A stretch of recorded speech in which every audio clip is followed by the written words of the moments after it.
Hello दोस्तों, welcome to Shashank Vishwakarma academy. और अब हम लोग फोर्थ सेमेस्टर देख रहे हैं, बीएड फोर्थ सेमेस्टर, और उसका पेपर फर्स्ट देख रहे थे।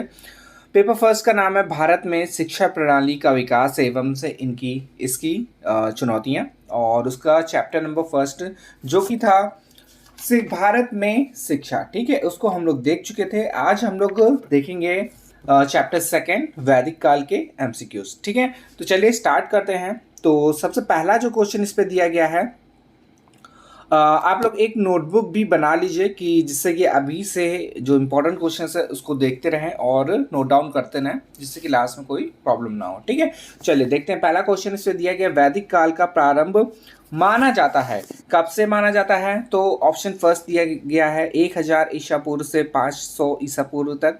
सेकंड में दिया गया है 2500 ईसा पूर्व से 500 ईसा पूर्व तक, या फिर 2500 ईसा पूर्व से 1000 ईसा पूर्व, या फिर 1500 ईसा पूर्व से लेकर 1757 ईसा पूर्व। बताइए। तो इसका आंसर हो जाएगा बी ऑप्शन, 2500 से लेके 500 ईसा पूर्व तक ही। ठीक है, सेकंड क्वेश्चन देखते हैं हम लोग। प्राचीन भारत में शिक्षा का अधिकार था। आप देखिए, प्राचीन भारत में शिक्षा का अधिकार था। पहला वाला ऑप्शन दिया गया इस पे उपनिषद, सेकंड में दिया गया वेद, थर्ड में दिया गया है पुराण, और फोर्थ में दिया गया ग्रंथ। कौन सा आधार था? तो प्राचीन भारत में बी इसका ऑप्शन हो जाएगा, वेद आधार था भारतीय शिक्षा का। और फिर इसके बाद थर्ड क्वेश्चन देखते हैं। वैदिक काल में शिक्षा का प्रारंभ हुआ था, कब हुआ था? तो सबसे पहला दिया गया ऋग्वेद में, या फिर अथर्ववेद में, या फिर सामवेद में, या फिर यजुर्वेद में। तो इसका आंसर हो जाएगा ए ऑप्शन।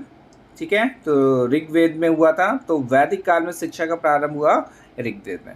फिर इसके बाद फोर्थ में देखेंगे, वैदिक काल में शिक्षा एवं सामाजिक व्यवस्था पर आधिपत्य था, मतलब कि अधिकार था। तो किस पे अधिकार था? ये तो इजी क्वेश्चन है। तो पहला वाला ऑप्शन दिया गया है ब्राह्मणों का, क्षत्रियों का, वैश्यों का, या फिर शूद्रों का। तो ये आंसर हो जाएगा ए ऑप्शन। ठीक है, और नेक्स्ट क्वेश्चन देखते हैं। इस पे दिया गया वैदिक कालीन शिक्षा मुख्यतः आधारित थी, किस पे आधारित थी? और तो पहला वाला ऑप्शन हो जाएगा ऋग्वेद पर, अथर्ववेद पर, या फिर सामवेद पर, या फिर इनमें से सभी पर। तो इसका आंसर हो जाएगा ए ऑप्शन। ठीक है, ऋग्वेद पर आधारित थी। फिर है क्वेश्चन नंबर 6, और इस पे दिया गया वेदों में शिक्षा शब्द का प्रयोग किस अर्थ एवं रूप में हुआ है? तो पहला वाला ऑप्शन दिया गया विद्या, ज्ञान, बोध और विनय से। सेकंड में दिया गया सीखने से। थर्ड में है धारण करने से। फोर्थ में दिया गया स्वर वर्ण का उच्चारण से। तो वेदों में शिक्षा शब्द का प्रयोग किस अर्थ में हुआ है? तो इसका आंसर हो जाएगा ए ऑप्शन, विद्या, ज्ञान, बोध और विनय से। ठीक है, नेक्स्ट क्वेश्चन देखेंगे हम लोग। और इस पे दिया गया वैदिक काल में जीवन का मुख्य लक्ष्य था, कौन सा लक्ष्य था मुख्य? तो पहला दिया गया है ज्ञान की प्राप्ति, सेकंड में दिया गया स्वर्ग की प्राप्ति, थर्ड में दिया गया मोक्ष की प्राप्ति, या फिर लौकिकता की प्राप्ति।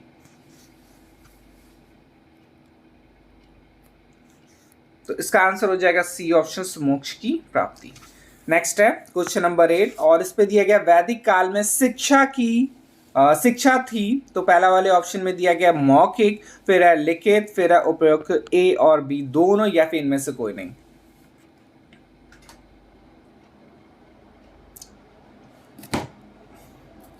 तो इसका आंसर हो जाएगा ए ऑप्शन, मौखिक थी।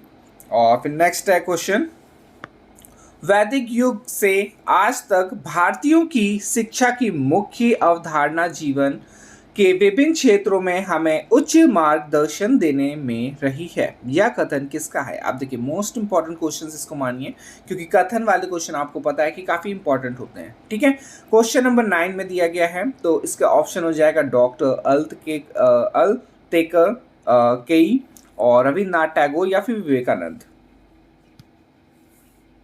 तो इसका आंसर हो जाएगा ए ऑप्शन। ठीक है, तो ए ऑप्शन इसका सही है। नेक्स्ट है क्वेश्चन नंबर 10 और इस पे दिया गया वैदिक काल में शिक्षा का उद्देश्य था। कौन सा उद्देश्य था? तो पहले वाले ऑप्शन में दिया गया है ज्ञान प्राप्त करना, और सेकंड में दिया गया ईश्वर भक्ति व धार्मिकता की भावना का विकास करना, और थर्ड में दिया गया उच्च पद की प्राप्ति, और फोर्थ में दिया गया शासन करना।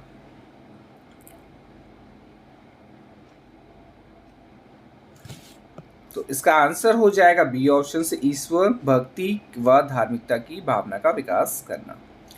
क्वेश्चन नंबर 11 है और इस पे दिया गया वैदिक काल में शिक्षा दी जाती थी। आप देखिए इजी क्वेश्चन है, कहाँ दी जाती थी? तो पहला वाला ऑप्शन में दिया गया विद्यालय में, गुरुकुल में, मठों में या फिर प्रगाढ़ में।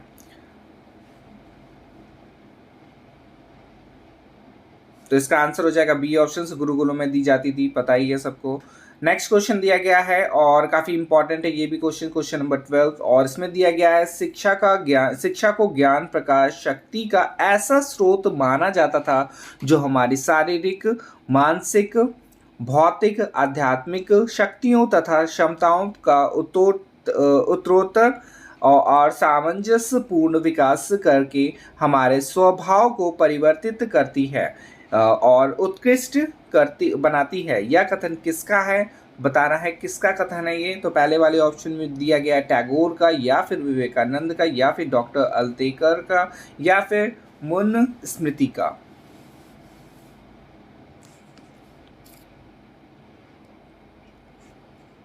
तो इसका आंसर हो जाएगा डॉक्टर अल्तेकर का है ये। और नेक्स्ट है क्वेश्चन, वैदिक कालीन शिक्षा कितने रूपों में बांटी गई है? ठीक है, तो कितने रूपों में बांटी गई है वैदिक कालीन शिक्षा? तो इस पे दिया गया है ऑप्शन 2 में, या फिर 3 में, या फिर 4 में, या फिर 5 में।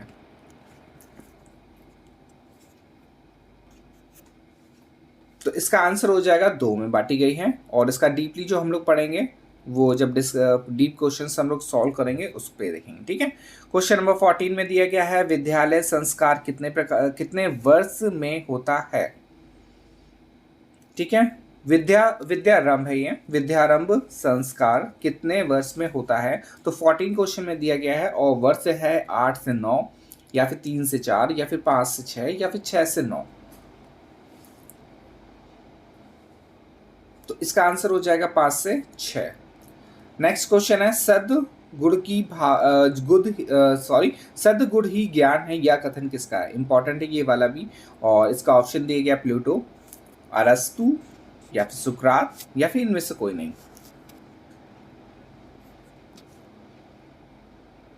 तो इसका आंसर हो जाएगा सुकरात, सी ऑप्शन इसका सही है। क्वेश्चन नंबर 16 और इस पे दिया गया वैदिक काल में शिक्षा का उद्देश्य था। क्या उद्देश्य था वैदिक काल में शिक्षा का? तो पहले वाले ऑप्शन में दिया गया ईश्वर भक्ति की भावना एवं धार्मिकता का विकास, सेकंड में दिया गया चारित्रिक विकास, थर्ड में दिया गया व्यक्तित्व का विकास, या फिर उपयुक्त सभी।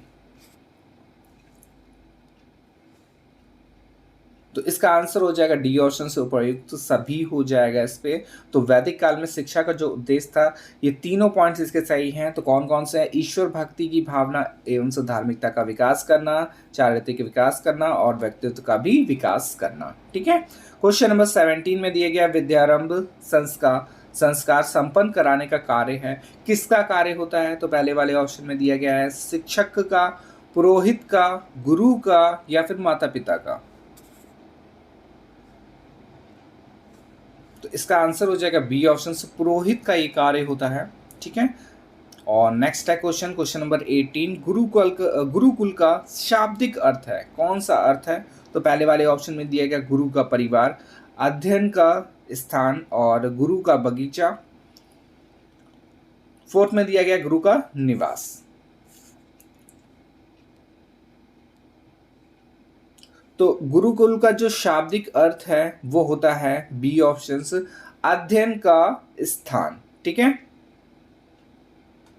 नो सॉरी, इसका नहीं होगा, 18 का ए आंसर हो जाएगा, गुरु का परिवार हो जाएगा। गुरुकुल का शाब्दिक अर्थ है, क्या हो जाएगा? गुरु का परिवार। ठीक है, नेक्स्ट क्वेश्चन है क्वेश्चन नंबर 19 और इस पे दिया गया है गुरुकुल की स्थापना की जाती है। तो पहले वाले ऑप्शन में दिया गया है शहर के समीप, सरोवर के निकट, वन में, घर के समीप, या फिर बस्तियों के समीप।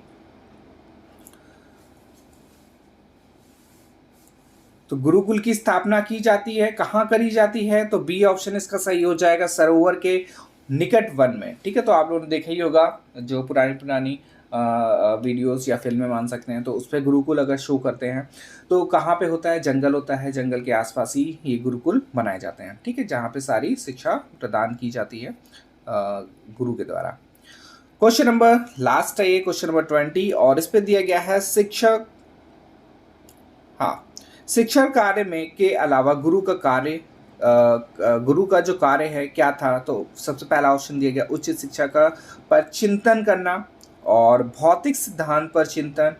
सी में दिया गया है आध्यात्मिक सिद्धांत पर चिंतन, और फोर्थ में दिया गया है लौकिक सिद्धांत पर चिंतन। तो इसका आंसर हो जाएगा सी ऑप्शन, आध्यात्मिक सिद्धांत पर चिंतन। ठीक है, तो ये हमारे सेकंड जो हमारा चैप्टर है उसके हम लोगों ने क्वेश्चंस को सॉल्व करे हैं। वैदिक काल है तो दो हम लोगों ने सॉल्व कर चुके हैं, दो चैप्टर। पहला वाला चैप्टर था भारत में शिक्षा, सेकंड चैप्टर हो जाएगा हमारा वैदिक काल, और काफ़ी इंपॉर्टेंट है, इससे क्वेश्चंस आएंगे कंफर्म है। और जो ये क्वेश्चंस है हाँ, वो ज़रूर से देखें, जैसे ये जो कथन वाले क्वेश्चंस आते हैं ये आप लोगों को भी पता है कि दोनों के काम आएंगे। अगर लिखने वाला क्वेश्चन हुआ, ठीक है, सब्जेक्टिव हुआ तो भी काम आएगा और ऑब्जेक्टिव हुआ तो भी काम आएगा। ठीक है, तो चलिए ये आप लोग एक बार प्रैक्टिस कर लीजिएगा फिर से, जिससे कि आपके ये जो 20 क्वेश्चन हैं वो पूरे याद हो जाएँ। ठीक है, तो ऐसे ही हम लोग अभी जितने भी पेपर्स हैं, 4 पेपर है, चारों पेपर के सॉल्व करेंगे। अभी हम लोगों ने स्टार्ट करा है, तो अभी कितना हुआ, 2 हो गए हैं हमारे चैप्टर। इसके आगे हम लोग ऐसे ही कंटिन्यू करेंगे। ठीक है, चलिए मिलते हैं नेक्स्ट वीडियो में। धन्यवाद।